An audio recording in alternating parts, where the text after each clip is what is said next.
There's a very specific definition of what a firearm is, which is how we got this 80% receiver world, and so basically that definition doesn't fit well. So is this in the 30s for the Right. for NFA, and the 68 for the Gun Control Act. Mm-hmm. So these are old, and I mean the 30s predates the AR-15, right? So Sure. this that basically and I kind of, part of me is like, well, I kind of understand. The ATF basically has handed these definitions and like, okay, apply it to this thing that it doesn't apply to at all. If you this is one of the potentially interesting parts about the law, is that the law might not actually cover an AR-15. Not when you get in front of a judge and you really nitpicky about what does that word mean? Does that really match the definition of a firearm? If it doesn't really match the definition of a firearm, is it a firearm? And not too long ago, in California, I want to say the ATF dropped a case against someone who's like, well, it doesn't match this definition, so it's not really a gun. He didn't do anything wrong, which would put all AR-15s in the world of not firearms. So they backed off on that. And that case was particularly interesting. So the guy was illegally making not just AR-15s, but full auto AR-15s in California, was caught doing this. And his legal defense was that the parts I was making aren't legally firearms based on what the definition of firearm is. And I think they went one level in the courts, because the first judge they talked to was like, no, you were making firearms. We know how this works. Quit being stupid. But then the next judge they got it in front of was like, well, hang on. The definition of firearms is it has to contain this part and this part and this part. AR-15 lowers don't have any of those parts. And that's the part you were making. And then, he stands there before the judge and goes, well, yes, Your Honor. And then the judge has to throw the case out.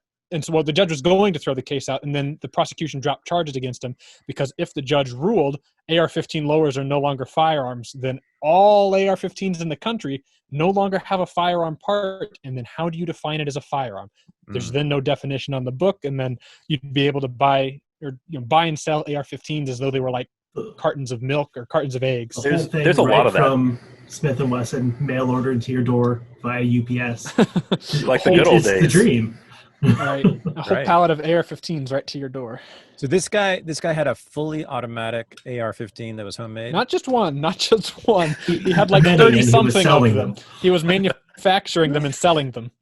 Oh, okay. There's a lot of that of those laws and whatnot. There's I'm sure you know this. There's laws that aren't tested, right? You can Sure. Any let's say lawyer can write up a law that can say whatever, and it doesn't, it can basically take effect even though it's never been tested in front of a judge, right? It's never been tested for constitutionality. Like, we don't even pretend to be, this law is constitutional anymore. We don't do that anymore. The kind of big, for me, the big case there is Wickert v. Filburn, which I don't know if you guys know about, but is a fascinating. So you should look up after we're done here. You should look up Wickert v. Filburn. It's how the Commerce Clause gets applied to everything. Literally without everything. like, it is the single most probably important case that I know of as far as like U.S. federalism versus states and all that goes. Like, I don't know that there's a more important case. And the short version is, the feds set these standards of, if you're a farmer, you can sell this much grain in interstate commerce, right? And this guy was like, okay, I'll take that much grain, I'll grow myself another acre out back. And then the courts, the feds come in, whatever, like, oh yeah, no, he's selling that plus one. And he's like, no, this is my grain for my use. And the Fed's argument, this flew some way somehow, is that, yeah, he's not going to buy as much grain in interstate commerce if he grows his own. That's why we have marijuana prohibition. That's why we have all these gun laws. That's why we have all of these things, because of that one case, Wickert v. Filburn. Using the Commerce Clause very creatively. Something basically taking all limits off of it. Like, I don't remember what case it's been said in, but that what limit does it actually have? And as far as I can tell, there's basically no limit.